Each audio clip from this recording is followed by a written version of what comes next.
மத்தேயு சுவிசேஷம் 27வது அதிகாரம் 39, 40 ஆகிய வசனங்களை வாசிப்போமேயானால், அந்த வழியாய் நடந்து போகிறவர்கள் தங்கள் தலைகளை துலுக்கி தேவாலயத்தை இடித்து 3 நாளைக்குள்ளே கட்டுகிறவனே, உன்னை நீயே ரட்சித்துக்கொள், நீ தேவனுடைய குமாரனானால் சிலுவையிலிருந்து இறங்கி வா என்று அவரை தூசித்தார்கள். எப்படி பரியாசம் பண்ற ஒரு கூட்டம். தேவ சந்திக்கப்பட்டது ஒரு நாள். அன்றைக்கு எல்லாரும் அவருக்கு பின்னாடி போனாங்க. இப்ப அவர் மாட்டிக்கிட்டாரு. மாட்டிக்கிட்டதுனால அவரை தூசிக்கிறோம். நீ தேவனுடைய குமாரனே ஆனால் இறங்கி வா, 3 நாளைக்குள்ள ஆலயத்தை கட்டுவேன் என்று சொன்னாயல்லவா, இப்ப நீ இறங்கி வா, நாங்க பார்க்கட்டும். எப்படி கல்லடிச்சு மாம்பழம் கீழே விழலன்னா சீச்சி இந்த பழம் புளிக்கும், ஆனா விழுந்தா திருட்டு பழம் இனிக்கும். கான்செப்டை புரியுங்களே. காசு கொடுத்து வாங்குறத விடவும் திருடி சாப்பிட்டா இனிப்பும் நல்லா இருக்கும் அப்படின்னு சொல்றீங்களா? ஆனா அதே இது திருடுற நேரம் கிடைக்கல அப்படின்னா, சே இந்த பழம் நல்லா இல்லை, அதனால தான் எனக்கு கிடைக்கல, சரி போட்டு நம்ம வேற இடத்துல ட்ரை பண்ணுவோமே. அது வரைக்கும் நல்லா இருந்த பழம் இப்ப நல்லா இல்லையா? இதே தான் மனிதனுடைய குணம். மனுஷனை இப்படித்தான் பார்க்கிறோம். தேவை சந்திக்கப்படுகிற வரைக்கும் இவன் நல்லவன் என்று சொல்லுகிறோம். தேவை முடிந்து விட்டால் இவன் கெட்டவன் என்று சொல்லுகிறோம். உதவி இல்லாமல் நமக்கு நன்மை நடக்கும் என்கின்ற எண்ணம் இல்லாமல் யாரையும் இன்றைக்கு நேசிப்பதில்லை. பாசம் கூட இன்னைக்கு ஏதோ ஒரு பொருள் மேல தான் நமக்கு கடந்து வருது. கொஞ்சம் யோசிங்களேன். இங்கேயா தேவன் உனக்கு கிரியை செய்ய போறார்? நீ உனக்கு மாற்றத்தை நீயா உண்டு பண்ணவில்லை என்று சொன்னால் உனக்கு மாற்றம் வராது. நான் மாற வேண்டும், என்னை மாற்றும், நடக்காத கதை. அவர் யாரையாவது வந்து மாத்தினாரான்னு கேட்டா இல்லையே. அவர் மாற்ற வரமாட்டார். நீ மாறினால் உனக்கு துணை செய்வார். உன்னில் மாற்றம் உருவாகணும். ஆனா நீ என்ன செய்யல? நீ மாற மாட்டேங்கிற. நான் நினைக்கணும் இந்த பாவங்கள் போதும், இந்த பாவத்தை விட்டு நான் வெளியில் வர வேண்டும் என்று நான் நினைக்கணும். ஆண்டவரே என் பாவத்தை மாற்றித்தாரும் ஆண்டவரே. அவர் எப்படி மாற்றுவாரு? அவர் நீ இல்ல, நீ அவர் இல்ல. உன் மாம்சம் அவர் மாம்சம் அல்ல, அவர் மாம்சம் உன் மாம்சம் அல்ல. நீ வேறு, அவர் வேறு. புரிகிற அறிவு நமக்கு வேண்டும். ஆனா நம்ம என்ன கேட்கிறோம்? ஆண்டவரே நான் பாவம் செய்யாதபடி என்னை தற்காத்துக் கொள்ளும். நடக்குமான்னு கேட்டா நடக்காது. அது நீ தான் முயற்சி பண்ணணும். உங்ககிட்ட இருக்கிற பிசாசு, ஆண்டவரே இந்த பிசாசை மாற்றித்தாரும். அவர் என்ன மந்திரவாதியா? அவர் மாற்ற மாட்டார்.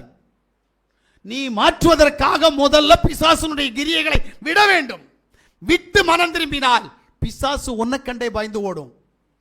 ஏன்னா அவர் உனக்குள்ள வந்துருவார். ஆமென். இதை விட்டுட்டு என்ன பண்ணுறோம்? நன்மை கிடைச்சா நல்லவர், அவருக்கு ஏதாவது தீமை அல்லது நன்மை கிடைக்கல அப்படின்னா அவர் மோசம். இதைத்தான் சொல்லிட்டு இருக்கோம். எத்தனை பேர் தேவ சமூகத்தில் ஆண்டவரே உங்களை ஆராதிக்க வந்து ஜெபிச்சு உபவாசிச்சு எனக்கு இன்னும் கிடைக்கலையே, ஏன் என்கிட்ட இன்னும் பிசாசு போராட்டம்? யோசிக்கிறியான்னு கேட்டா யோசிக்கிறீங்களவா? இதல்ல தேவனுடைய சித்தம், இதல்ல தேவனுடைய மனவிருப்பம். இதையல்ல நீ நினைக்கணும். இதையெல்லாம் நீ நினைக்க வேண்டாம். நீ தேவனை நம்பு, தேவ சித்தத்தை நீ செய், உன்னுடைய மனவிருப்பத்தை எல்லாம் அவர் செய்வார். அல்லேலூயா. என்ன அப்படின்னா, இன்னைக்கு யாசுவாவை இகழ்கிற ஒரு கூட்டம் இருக்கு. என் தேவை சந்திக்கல. பார்த்தீங்கன்னா கொஞ்ச நாளைக்கு முன்னாடி ஒரு கூட்டம் கிறிஸ்தவர்கள் கிறிஸ்தவ மார்க்கத்தை விட்டுவிட்டு இன்னொரு மார்க்கத்துக்கு கடந்து போனார்கள்.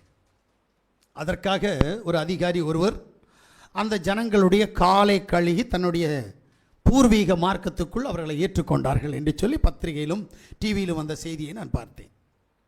எனக்கு ஆச்சரியமா இருந்துச்சு. வேதத்தை நம்பி வந்தவர்கள், இந்த வேதத்தில் இருக்கிறவர் மெய்யான தேவன் என்று விசுவாசித்தவர்கள் இதை விட்டுவிட்டு ஒரு நாள் வெளியில் போக மாட்டார்கள்.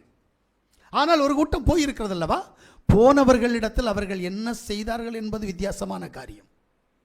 அவர்கள் இத்தனை நாட்களும் நம்பி இருந்த காரியத்தை காலில் போட்டு மிதிக்க வைத்தார்கள். யோசித்து பாருங்களேன். அதை செய்கிறாங்க. உண்மையிலேயே இவர்கள் தேவனை நம்பி போனார்களா இல்லை இவர்கள் நன்மையை நம்பி போனார்களா என்று கேட்டால் நன்மையை நம்பி போனவர்கள். ஆனபடியினால் இதைவிடவும் மேலான ஒரு நன்மை ஒரு அதிகாரி கொடுத்ததினால் மனம் மாற்றம் என்று சொல்லி மதம் மாறுகிறார்கள். இதல்ல தேவனை ஆராதிக்கிற ஆராதனை, இதல்ல தேவனை நம்பி இருக்கிற தேவனுடைய பிள்ளைகள். உயிரே போனாலும் நான் கற்றுக்கொண்ட உபதேசத்தில் நிலைத்திருப்பேன். எங்க ஒரிசாவில் ஒரு மிஷினரிய அவருடைய பிள்ளையும் சேர்த்து நெருப்பு வச்சு கொலை பண்ணாங்க. கேஸ் ஆயிடுச்சு, எஃப்ஐஆர் ஆயிடுச்சு, கோர்ட்டுக்கு கேஸ் போகுது. இப்போ அவருடைய மனைவி சொல்கிறாங்க, தயவுசெய்து அவங்கள விட்டுருங்க, அவங்க மேலே எந்த தப்பும் இல்லை, இது தேவனுடைய தீர்மானம், இவர்கள் கையால் என் புருஷன் சாக வேண்டும் என்பது தேவனுடைய சித்தமாக இருக்கிறபடினால் இவர்களை விட்டு விடுங்கள். கொஞ்சம் யோசிங்களேன். வெளிநாட்டிலிருந்து வந்த சகோதரி இந்த வார்த்தையை சொல்லி அவர்களை அந்த கேஸிலிருந்து விடுவிப்பதற்காக அந்த அம்மா முயற்சி பண்ணுறாங்க. ஏனென்றால் என் தேவன் மன்னிக்கிற குணமுள்ளவர், அவர் மன்னிக்க சொல்லுகிறார் என்கின்ற சத்தம் இந்த இந்தியா முழுவதும் பரவிச்சு. கொஞ்சம் யோசிக்கிறீங்களா? ஆனால் நாம் தேவனுடைய பிள்ளை என்று சொல்லுகிறோம். நம்மிடத்தில் ஏன் மாற்றமில்லை? வாசிங்க நீதிமொழியின் புஸ்தகம் 3வது அதிகாரம் 34வது வசனத்தை வாசிக்கிற போது, இகழ்வோரை அவர் இகழுகிறார், ஆமென், தாழ்மை உள்ளவர்களுக்கோ கிருபை அளிக்கிறார். அப்ப நீ என்ன செய்யறியோ இது உனக்கு பலனாய் வரும். நீ துரோகம் பண்ணினால் உனக்கு துரோகம் வரும். நீ ஒருவரை இகழ்ந்தால் ஒன்றை இகழ வேண்டிய காலம் வரும். மறந்துடாத. இது விளையாட்டு காரியம் இல்லை. நிசாரமா ஒருத்த மேல பழிய போடலாம். ஆனா குற்றமில்லாமல் போடுகிற பழி ஒரு நாள் உன்னை வேதனைப்படுத்தும். பிரைஸ் யாசுவா. நம்ம வாயில வந்ததெல்லாம் சொல்லிடுவோம் தெரியுமா? கோபம் வந்துச்சுன்னா அவன் அப்படி ஆகும், அன்னைக்கு அவன் அப்படி செஞ்சான், இன்னைக்கு இவன் இப்படி செஞ்சான், இவன் சரியில்லை சொல்லலாம்ல. நாளைக்கு ஒரு நாள் ஏளனம் பண்ணுவார்கள். இகழ்வாரை இகழ வைப்பார், அதுல மாற்றமே இல்லை. தேவ சமூகத்தில் நீ எப்படி இருக்கிற? தேவனை இகழ்ற, தேவனுடைய மனுஷனை இகழ்ற, உனக்கு தெரியுமா? கொஞ்சம் யோசித்து பாருங்களேன். எனக்கு தெரிஞ்சு 42 பேரை காட்டிலேருந்து கரடி வந்து கிழிச்சு சின்ன பின்னமாக்கி பிரேதம் ஆயிட்டாங்க. தெரியுமா உங்களுக்கு? எதுக்கு தெரியுமா? எலிசா தீர்க்கதரிசியை அவரை பிடிக்காத பிள்ளைகள் போட மொட்டத்தலையா என்று சொல்லி இகழ்ந்தார்கள். விசுவாசியே கேளு, சும்மா உன்னை விடமாட்டார் என் தேவன். நீ என்ன செய்யறியோ தேவனுக்கும் தேவ சமூகத்திற்கும் ஆராதனைக்கும் தேவ மனிதர்களுக்கும் விரோதமாக நீ என்ன செய்யறியோ அதற்கான பலன் உனக்கு வராமல் போகாது. ஆமென், அல்லேலூயா. 2 ராஜாக்களுடைய புஸ்தகம் 2வது அதிகாரம் 23 24 நினைக்கிறேன். தயவு செய்து சொல்றேன், தேவ மனுஷனை கோபம் முட்டிடாத. அங்கிருந்து கரடி வந்ததுன்னா இங்கிருந்து பிசாசு வரும். ஏன்னா உன் பக்கத்தில் கரடியெல்லாம் கிடையாது, ஆனால் கரடிக்கு சமமான பிசாசு இருக்குது. அப்போ தேவ மனுஷர்களை கோபப்படுத்திடாத, உன்னை சும்மா விடாது.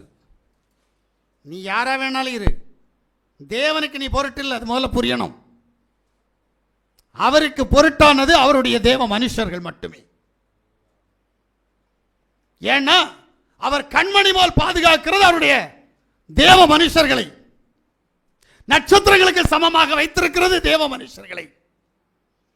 அவருடைய செய்தியை தூரத்திலிருந்து கொண்டு வருவது தேவ மனுஷர்கள். ஒன்ன இல்ல நீ நினைச்சிட்டு நான் இத்தனை வருஷ விசுவாசி, நான் தேவனுக்கு இதெல்லாம் செஞ்சிட்டு இருக்கிறேன், என்ன தேவனுக்கு ரொம்ப பிடிக்கணும், ஒன்னும் பிடிக்காது. உனக்காக ஒரு தேவ மனுஷன் திறப்பில் நின்றால் மட்டும் அதற்கான பலன் உனக்கு கிடைக்கும். எலிசாவுடைய சம்பவம் சாதாரணப்பட்ட சம்பவம் இல்லை. அவன் எலியா, அவன் சாதாரணப்பட்டவன் அல்ல. அவனை கோவிச்சுக்கிட்டீங்கன்னா உங்க நிலைமை மோசம்ன்றத அடையாளபூர்வமாய் காமித்தவர் அவர். என் தேவன் பெரியவர். நான் இந்த மாதிரி ஒவ்வொரு சம்பவத்தையும் பார்ப்பேன். பார்த்துட்டு அந்த சம்பவத்துக்குள்ளால உள்ள போனா எனக்கு என்ன கிடைக்கும் நான் யோசிப்பேன். ஏன்னா நான் சாதாரண மனிதன். சாதாரண மனிதனாகிய என்னை தேவன் ஒரு நாள் அவருடைய ஊழியக்காரனாய் என்னை அபிஷேகம் பண்ணினார். பார்த்தீங்களா? இதுக்கு நான் அவருக்கு மட்டும்தான் உண்மையா இருக்கணுமே தவிர இங்க இருக்கிற யாருக்கு நான் உண்மையா இருக்கக்கூடாது. இங்க எல்லாம் இருக்கிறவங்க என்ன நினைப்பாங்க தெரியுமா? பாஸ்டர் எனக்கு ரொம்ப வேண்டப்பட்டவர், நான் சொன்னா கேட்பாரு, நான் சொன்னா கேட்பாரு. நீங்க சொன்ன இந்த காதல கேட்டு இந்த காதல வெளியில போயிடும். எங்க அப்பா என்ன நினைக்கிறாரோ அதைத்தான் நான் செஞ்சுக்கிட்டு இருப்பேன். இதை செய்யறவன் தான் தேவ மனுஷன்.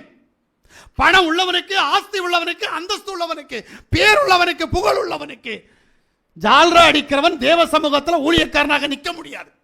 எல்லாரையும் ஒண்ணு போல பார்க்கணும். அவன் ஏழையாக இருந்தாலும் சரி, பணக்காரனாக இருந்தாலும் சரி, சபையில் வந்த பாவியாக இருந்தாலும் சரி, தன்னை பரிசுத்தவான் என்று சொல்லுகிறவனாக இருந்தாலும் சரி, எல்லாரையும் ஒன்று போல் பார்க்கிறவன் தான் தேவ மனுஷன். ஆனா அவனை கோபப்படுத்தினா உங்களுக்கு கஷ்டம். ஹல்லேலூயா, ஹல்லேலூயா. அப்போ தேவ சமூகத்தில் எப்படி இருக்கணும் அப்படின்றத கத்துக்காததுனால தான் நாம் பரிகாசம் பண்ணிக்கிட்டு இருக்கிறோம். ஒன்னாவது உலக பொருட்கள் மேல் ஆசை, இரண்டாவது பரிகாசம்,